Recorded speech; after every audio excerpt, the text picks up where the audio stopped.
Lost and Found by Oliver Jeffers. Lost and Found. Suitcase. Lost and found. Look, there's a boy and his penguin. Once there was a boy who found a penguin at his door. The boy didn't know where it had come from, but it began to follow him everywhere. The penguin looked sad, and the boy thought it must be lost. So the boy decided to help the penguin find its way home. Lost and Found office man. He checked in at the Lost and Found office, but no one was missing a penguin. He asked some birds if they knew where the penguin came from, but they ignored him. Some birds are like that. The boy asked his duck, but the duck floated away. He didn't know either. Well, that night, the boy couldn't sleep for disappointment. He wanted to help the penguin, but he wasn't sure how.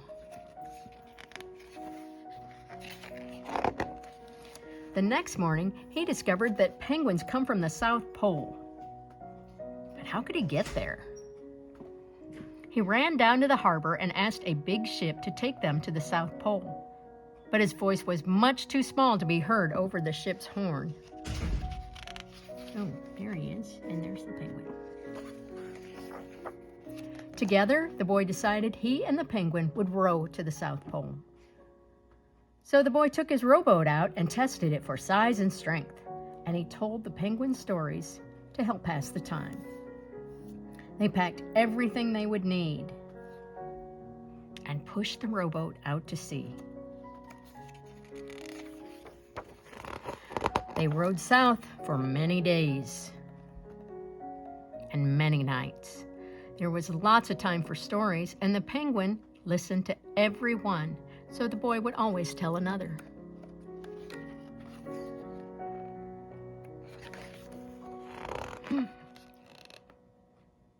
They floated through good weather and bad, and when the waves were as big as mountains. Until finally, they came to the South Pole. The boy was delighted, but the penguin said nothing. Suddenly, it looked sad again as the boy helped it out of the boat. Welcome to the South Pole. Then the boy said goodbye and floated away. When he looked back, the penguin was still there, but it looked sadder than ever. It felt strange for the boy to be on his own. There was no point telling stories now because there was no one to listen except the wind and the waves. Instead, he just thought. And the more he thought, the more he realized he had made a big mistake. The penguin hadn't been lost. It had just been lonely. So quickly, he turned the boat around and rowed back to the South Pole as fast as he could. Coming this way. At last, he reached the pole again, but where was the penguin? The boy searched and searched, but he was nowhere to be found. Sadly, the boy set off for home. But then the boy saw something in the water ahead of him, and the closer and closer he got until he could see the penguin.